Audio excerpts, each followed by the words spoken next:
बिस्मिल्लाहिर्रहमानिर्रहीम। हाँ जी दोस्तों, की हाल है? ठीक हो? अच्छा दोस्तों, साडी जिहड़ी अज दी रेमडी है ना, इंतहाई अहम रेमडी आ।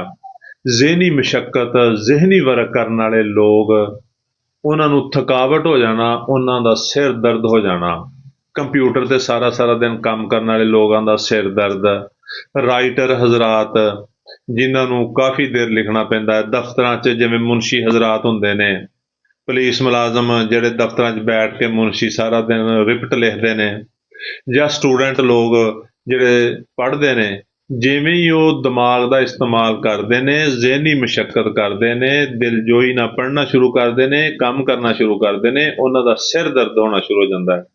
सिर दर्द इस हालत तक होंदा है कि नींद बेहोशी तारी हो जाती आ और ਉਹ लोग नींद बेहोश हो जाते हैं। सूरज ਦੀਆਂ ਛਾਵਾਂ ਨਾਲ ਉਹਨਾਂ ਲੋਕਾਂ ਨੂੰ ਤਕਲੀਫਾਤ ਹੋਣੀ ਸ਼ੁਰੂ ਹੋ ਜਾਂਦੀ ਆ। सूरज की छुआ नाल सिर दर्द होना शुरू हो गया, सूरज की छुआवां नाल एलर्जी होना शुरू हो गई, थकावट इन्नी हुंदी आ कि ਉਹ लोग जिवें मेहनत करते हैं और उन्हां नूं थकावट हो जाती आ। 2 कदम चले सांस फुल गया, थक गए, थकावट बहुत ज़्यादा हुंदी आ और कमज़ोरी इस हद तक पहुँच गई हुंदी आ कि ਚੱਲਣ ना ਜਿਹੜੇ ਪਾँव ने ਉਹ ਟੇढ़े होना शुरू हो जाते हैं। बाज़ लोगों के, बाज़ मरीज़ों के कमज़ोरी नाल पाँव पिछली तरफ मुड़ना शुरू हो जाते हैं। तो दोस्तों, अगर तुहानू भी कोई ऐसा मसला है कि तुहाडा मशक्कत करना सिर दर्द हुंदा है, या सूरज की तमाज़त नाल सिर दर्द हुंदा है, या अलामत बढ़ जांदियां ने।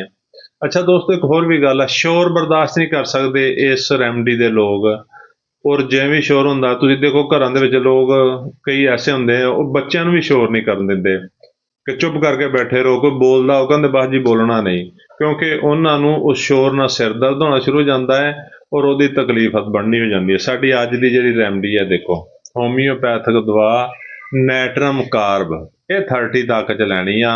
5 कतरे सुबह, 5 दोपहर, 5 शाम, 2 घुट पानी च पा के पीने आ।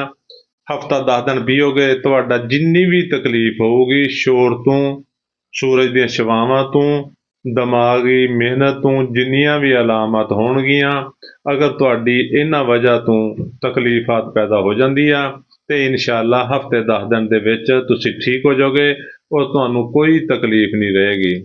तो दोस्तों, ये दवाई जर्मन दी आ, तुसीं जिहड़ी दिल करे खरीद सकते हो। बेहतर है अच्छी दवाई लो ताकि बार बार दवाई ना लैनी पवे।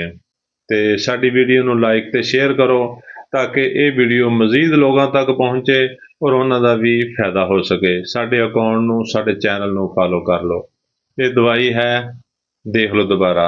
बार बार मैसेज करोगे, पूछोगे कि डॉक्टर साहब किहड़ी दवाई आ, फिर ये पूछणगे डॉक्टर साहब दवाई दे कतरे किवें पीने आ जी। ये देखो ड्रापर लग्या है, 5 कतरे 2 घुट पानी च पा के पीने आ, दिन दे विच 3 दफ़ा पीने आ।